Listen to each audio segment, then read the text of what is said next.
Throne Thoughts. You know who we are.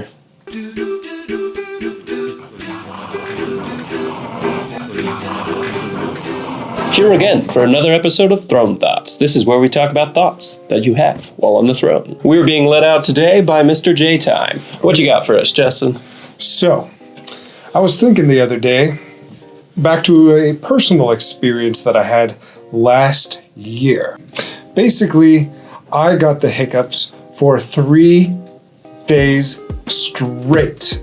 I do remember. It was terrible. So it was also hilarious. It was just after I had mostly recovered from having COVID, but I still had that persistent cough. Yeah. And what overdid it, though, was the cough plus a bunch of ab workouts I was getting at the time. And that put a lot of stress on my diaphragm. The diaphragm sits right under the lungs and basically is responsible for hiccups, amongst with helping with breathing and some other things like coughing. So, turns out when you damage your diaphragm just wrong, it can give you a severe case of the hiccups, which I discovered firsthand. Now, when that happened, I did some initial research just to find out what was going on, and that turned out to be the case. But I didn't dig into it deeper until I was studying for this episode right here, which is when I found out the kind of terrifying news that apparently, if you have the hiccups for over 48 hours, it is considered chronic hiccups. Now, this is very rare and dangerous. It turns out that if you have the hiccups for longer than even just 3 hours straight, you're supposed to call your doctor. Now, here's why. Now, it turns out there are these nerves that go all the way from your ears down into your digestive system. And these nerves are called the vagus and the phrenic nerves. Now, the vagus and phrenic nerves are responsible for the functions of the diaphragm. Now, when either of these nerves is damaged or irritated, that is what causes chronic hiccups.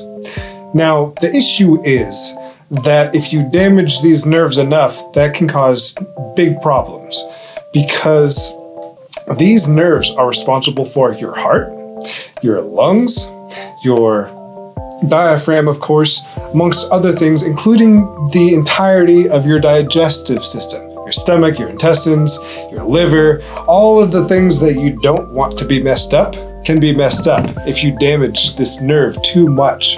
And that is why it is considered rare and a serious medical condition. Luckily, I did not damage my nerves that badly because my hiccups went away within just a few days. Some people get stuck in the middle and will have hiccups for years though. Usually that's due to a spinal cord or neck injury though. Interesting. Yeah. That makes sense though if it's traveling from Yeah, that would make sense. Yeah. So depending on where you hit the nerves or where you break the nerves dictates what goes wrong or what fails in your body, of course. But the easiest way to trigger these chronic hiccups via the vagus nerve is by having a hair in your ear.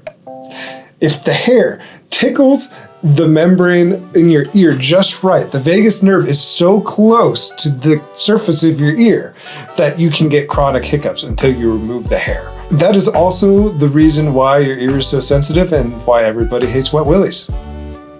Dad. So that's how I almost got messed up. Kind of feel a little lucky on that one.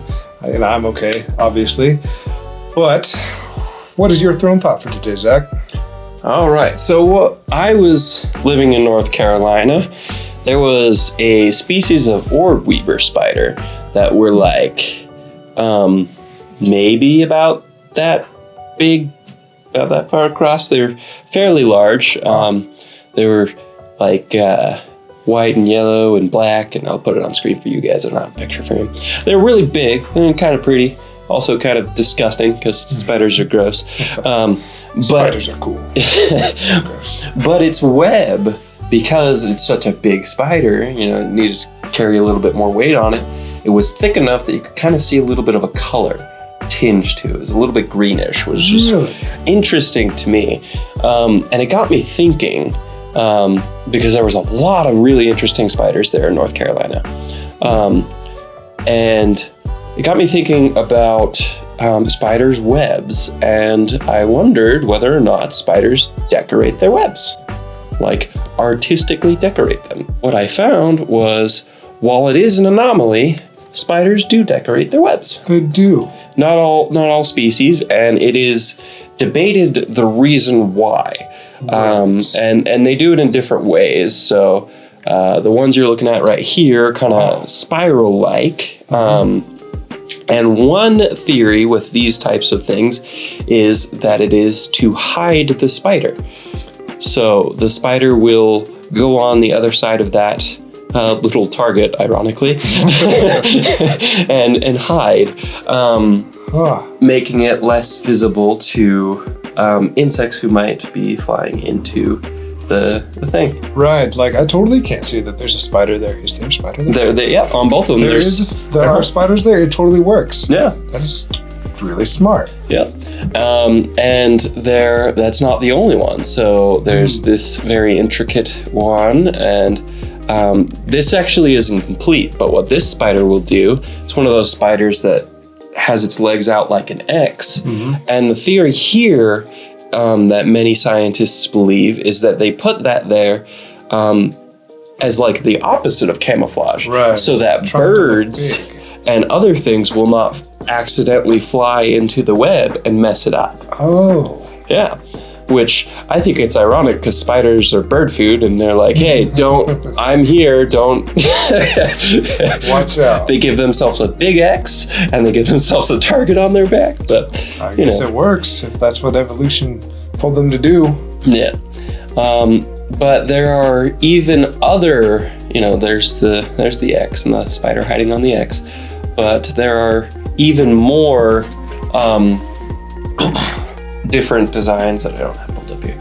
There's different designs and other things, and they hypothesize that some of these designs, some of these more intricate designs being put here, they're actually for mating rituals of spiders. Oh.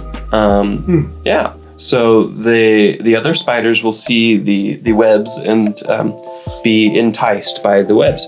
And then I actually learned, in the same vein as the green webs that these orb weavers were weaving, there are different species of spiders that can control the different type of silk that comes out, and it can alter the color and alter its properties, some of them reflecting ultraviolet light and other things like that, to attract different types of insects and also to attract mates.